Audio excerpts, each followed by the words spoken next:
تو یہ مندر مسجد کی جو خرافات ہے وہ پیدا کی ہوئی انگریزوں کی ہے۔ مسلمانوں کو مسلمانوں سے بھی لڑایا، مسلمانوں کو ہندوؤں سے لڑایا۔ اندر نے ایک چنگاری ڈال کر انگریز گئے ہیں جو آج ایک شعلے کی شکل میں بن چکی ہے۔ 91 سے یہ مقدمہ شروع ہوا، ہندو مسلم کا یہ معاملہ جو چلا ہے اور اس طریقے کے دعویٰ تو وہ اس وقت سے چلا ہے۔ کسی کی عبادت گاہ کو ڈھا کر مسجد تعمیر کر دینا یہ تو بہت بڑی بات ہے۔ اسلام میں تو اس کی بھی اجازت نہیں ہے کہ کسی کی زمین پر بغیر اس کی اجازت کے آدمی نماز پڑھنے لگے۔ تو اس مسجد کا نام گیان واپی مسجد ہے ہی نہیں۔ گیان واپی تو ایک محلے کا نام ہے، اس کا اصل نام تو شاہی عالمگیری مسجد ہے۔ سب کے جو ذمہ داران ہیں وہ کبھی یہ لوگ نہیں چاہتے کہ یہاں کے ماحول یہ خراب ہونے پائے اور باہر کے لوگ یہاں کے ماحول خراب کرنے کی کوشش کریں۔ اورنگزیب نے فرمان شاہی لکھا اور اس میں اس بات کی تاکید کی کہ کسی بھی غیر مسلم یعنی مندر کے پجاریوں کو کسی طریقے کی تکلیف نہ پہنچائی جائے، ان کی عبادت کے اندر کسی طریقے کا خلل نہ ڈالا جائے اور کسی مندر کو ڈھایا نہ جائے۔ اس طریقے کی باتیں اس فرمان کے اندر موجود ہیں اور وہ فرمان آج بھی آپ کو ملے گا۔ میرے پاس بھی اس کی نقل آپ مل جائے گی، آپ کو میں دکھلا سکتا ہوں۔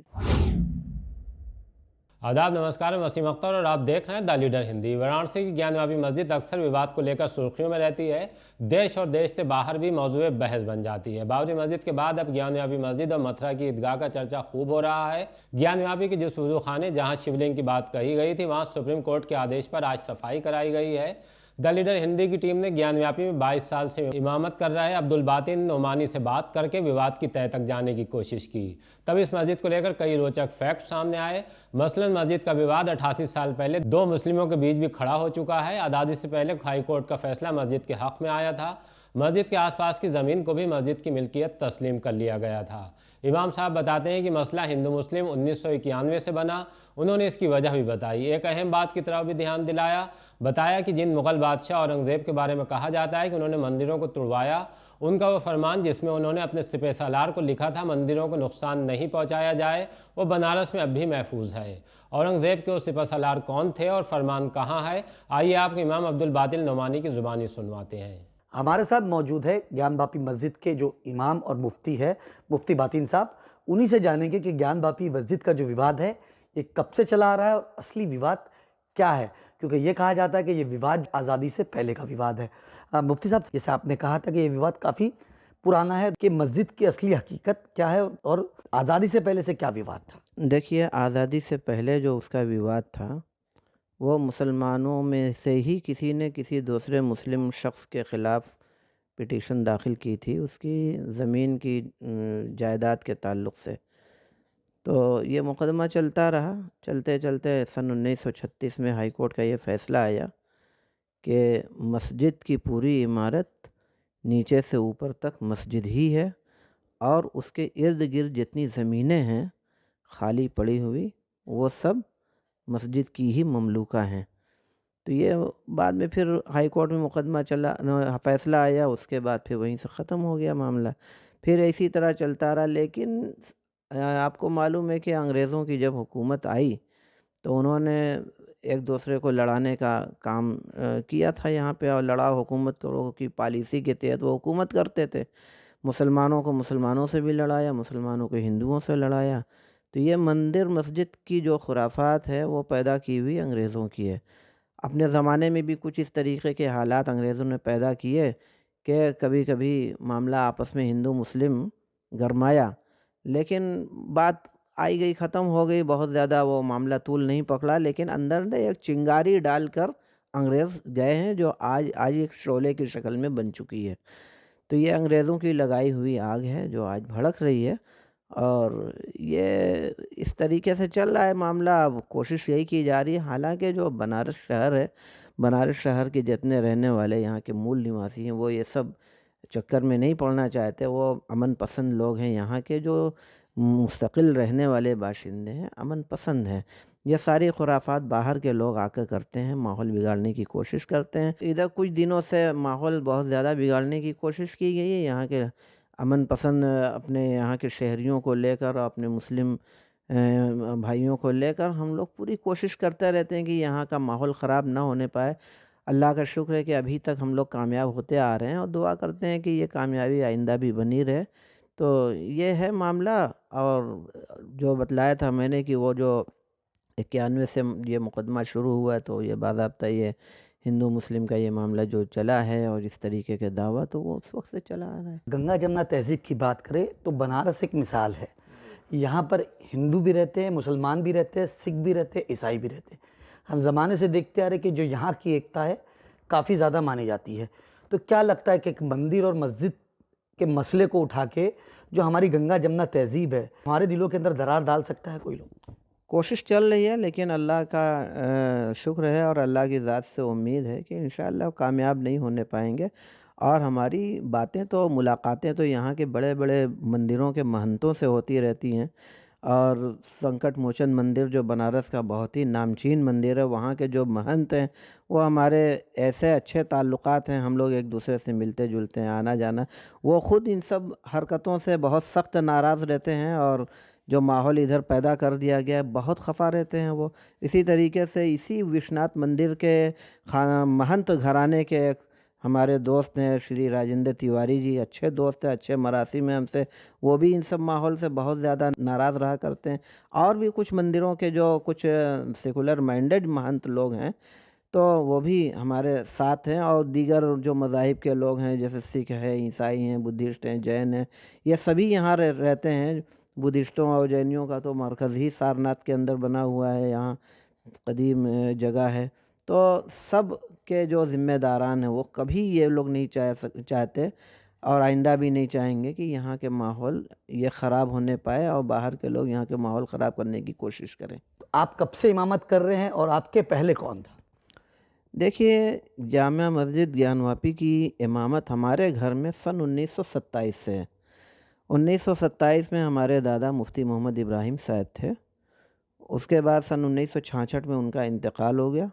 66 میں انتقال ہونے کے بعد میرے والد صاحب مولانا مفتی عبدالسلام نعمانی صاحب ان کی جگہ پہ آئے، وہ امام رہے، اور سن 1987 میں ان کا انتقال ہو گیا۔ ان کے انتقال کے بعد ہمارے بڑے والد کے لڑکے تھے مولانا مفتی عبدالباسط ابراہیمی صاحب، وہ 1987 سے لے کر 2002 تک یہ رہے۔ ان کا 2002 میں انتقال ہو گیا، جنوری 2002 میں، تو جنوری 2002 سے اب تک میں اس منصب پہ ہوں، اور الحمدللہ اللہ کے فضل و کرم سے یہ خدمت انجام دی جا رہی ہے۔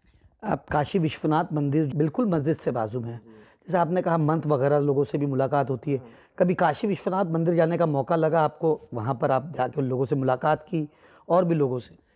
دیکھیے، میرے والد صاحب جب تھے سن 1987 میں، ابھی میں نے بتلایا کہ ان کا انتقال ہوا، تو اس زمانے میں تو کوئی اس طریقے کا کوئی معاملہ ہی نہیں تھا، بالکل ایک دوسرے حوال کے جو مہنت گھرانے کے جو راجندر تیواری صاحب ہیں اور ان کے ملنے جلنے بہت سے دوست، وہ لوگ خود کہتے ہیں کہ ہم لوگ گیان واپی مسجد میں آیا کرتے تھے، لوگ مندروں کے اندر جایا کرتے تھے مسلمان، اس وقت کوئی ایسا وہ نہیں تھا۔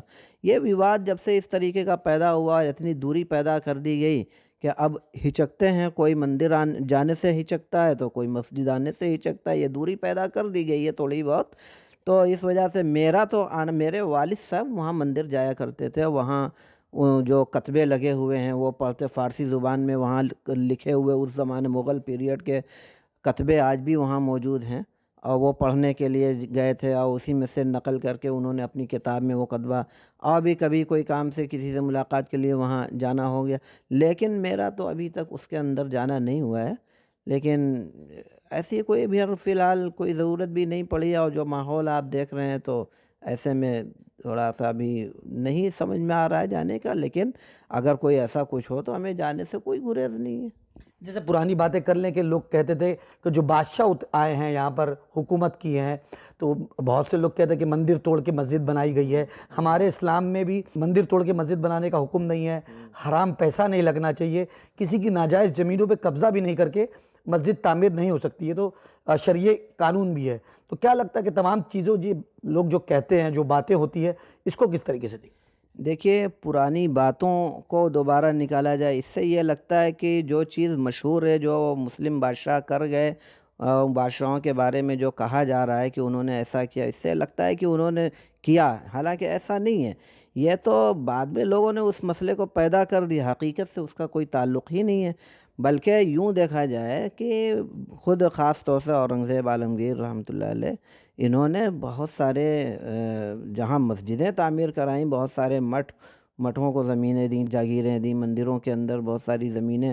آج بنارس میں بھی جنگم باڑی کا مٹھ یہاں پہ بہت مشہور ہے، اس کے اندر بھی بہت سے کچھ کتبے وہاں پہ اورنگزیب کے زمانے کے لکھے ہوئے ہیں، وہاں موجود ہیں.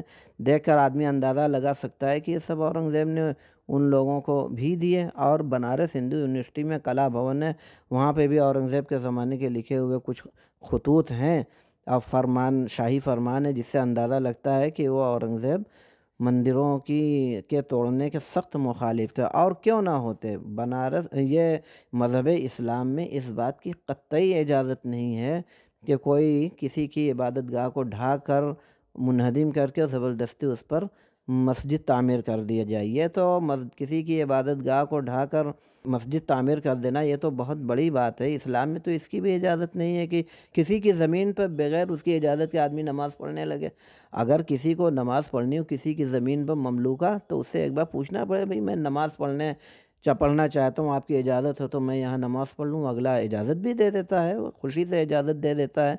تو یہ ہے، لیکن بغیر اجازت ہم تو کسی کی زمین پر نماز پڑھنے کے بھی قائل نہیں ہیں. تو کیسے یہ مندر توڑ کے مسجد بن جاتی ہے؟ اور اگر خدا نخواستہ اس طریقے سے مندر توڑ کے مسجد بنی تو اس مسجد کی کوئی حیثیت ہی نہیں ہے اور اس میں نماز ہی پڑھنا صحیح نہیں ہوگا. لیکن ایسا ہوا نہیں ہے، یہ بالکل تہمت ہے، الزام ہے، اور حقیقت سے اس کا دور دور تک کا بھی کوئی تعلق نہیں.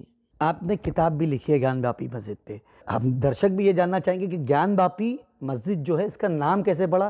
کیونکہ بہت سے لوگ سوچتے ہیں کہ گیان باپی مسجد کا نام کیسے پڑا، ہندو بادشاہ تھا، کیا تھا یہ لوگوں کے، اور آپ نے اپنی کتاب میں بہت ساری ڈیفینیشن بھی اس کی دی ہے. دیکھیے، اس مسجد کا نام گیان واپی مسجد ہے ہی نہیں. گیان واپی تو ایک محلے کا نام ہے. اب آپ کو معلوم ہے، ہم آپ کو جانتے ہی ہیں کہ جس علاقے میں جو مسجد ہوتی ہے اسی علاقے کے نام سے جانی جاتی ہے. جیسے دلی کی جامع مسجد ہے تو جامع مسجد دہلی کہتے ہیں، دھروا کی عیدگاہ، بمبئی کی مسجد، ٹانڈا کی جامع مسجد، اس طریقے سے گیان واپی کی مسجد. تو وہ محلہ گیان واپی ہے، اس کا اصل نام تو شاہی عالمگیری مسجد ہے.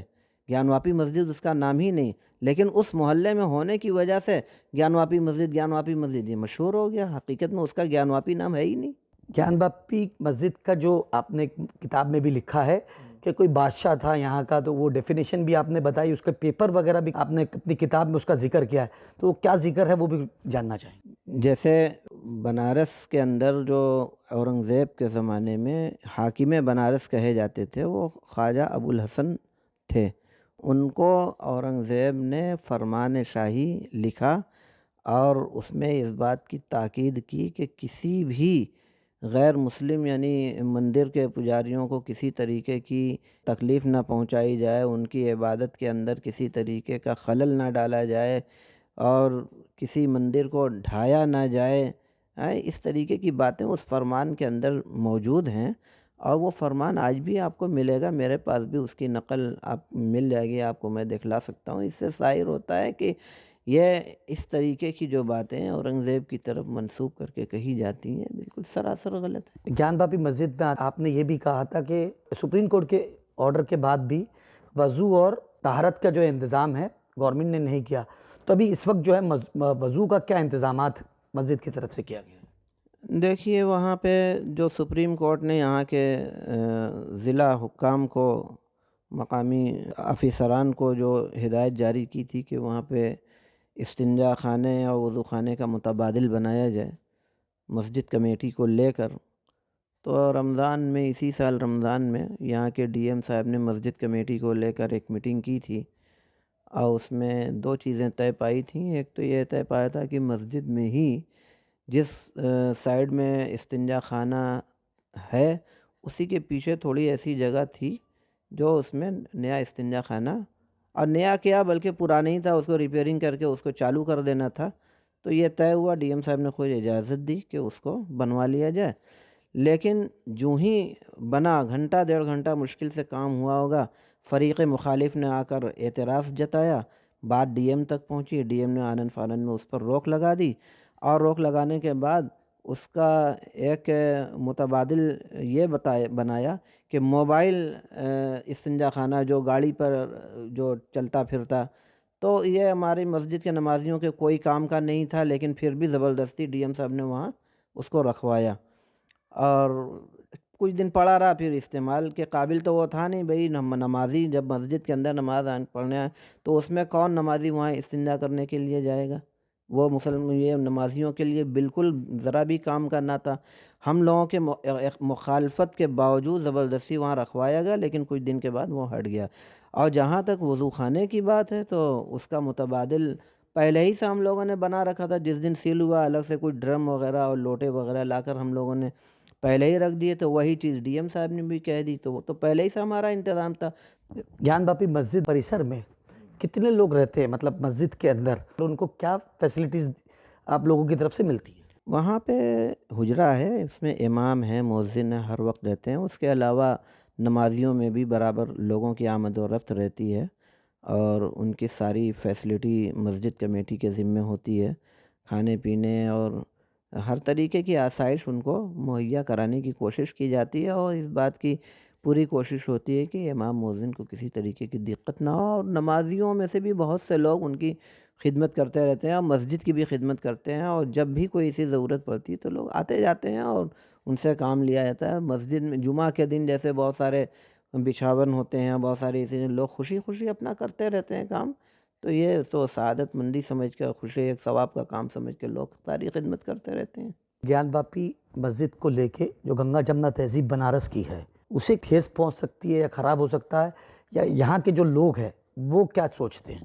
میں نے شروع میں کہا کہ یہاں کے جو لوگ ہیں مقامی، اس میں اکثریت امن پسند لوگوں کی ہے، یہاں کے مقامی لوگ یہ سب نہیں چاہتے، اور ظاہر ہے کہ کوئی نہیں چاہے گا کہ ہمارے شہر کی، ہمارے وطن کی فضا خراب ہو اور اس میں اختلاف ہو، جھگڑے ہوں، لڑائی ہوں، کرفیو ہو۔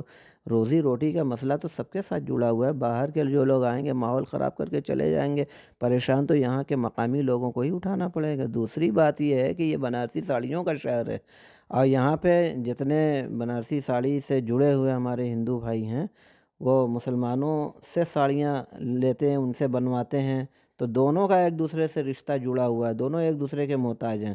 تو یہ کب چاہیں گے کہ یہاں پہ ماحول خراب ہو کسی طریقے سے؟ کبھی نہیں چاہیں گے، اور پہلے بھی کبھی نہیں چاہا۔ باہر پہلے بھی جو کچھ بھی ہوا ہے سب باہر کے لوگوں نے آ کر ماحول خراب کیا، اور آج بھی کوشش کر رہے ہیں، لیکن ہمیں اللہ کی ذات سے امید ہے کہ انشاءاللہ یہ کامیاب نہیں ہو پائیں گے۔ اگر خدا نخواستہ کامیاب ہوئے بھی تو ظاہر ہے کہ پریشان لوگ سب لوگ ہوں گے، یہاں کے جو مسلم ہیں وہ بھی پریشان ہوں گے، جو غیر مسلم ہیں، اور جو خاص طور سے دونوں میں جو غریب اور پسماندہ طبقہ ہے، جو روٹیوں کو محتاج ہو جائے گا، اس طریقے کے حالات پیدا ہو جائیں گے، تو زیادہ پریشانی تو ان لوگوں کو ہوگی۔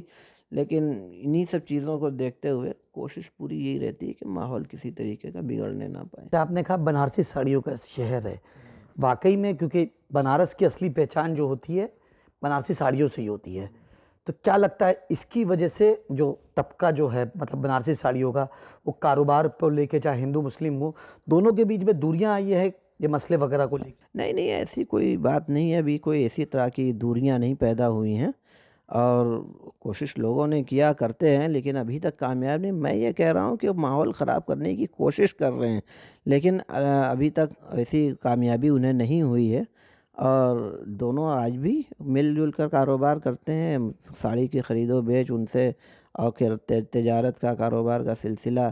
آپ اندازہ لگائیے کہ یہاں پہ جتنے بنارسی ساڑی کے تیار کرنے کے لیے مٹیریلز کی ضرورت پڑتی ہے، زیادہ تر مٹیریل ہمارے ہندو بھائیوں کے ہاتھوں میں، وہ دکانیں ان سے، تو ان سے خریدنا، ان سے تو اب وہ یہ نہیں خریدیں گے تو ان کی دکان کیسے چلے گی؟ اگر وہ وہاں سے نہیں خریدیں گے تو یہ اپنی ساڑی کہاں سے کیسے تیار کریں گے؟ تو ہر معاملے میں ساڑی کی بناوٹ سے لے کر اور خرید و فروخت تک دونوں لوگ ایک دوسرے سے محتاج ہیں، قدم قدم پر۔ یہ کیسے ہو سکتا ہے کہ اس طریقے کے نفرت اور دشمنی کے ماحول میں یہ اپنی زندگی گزار سکیں؟ نہیں ہو سکتا۔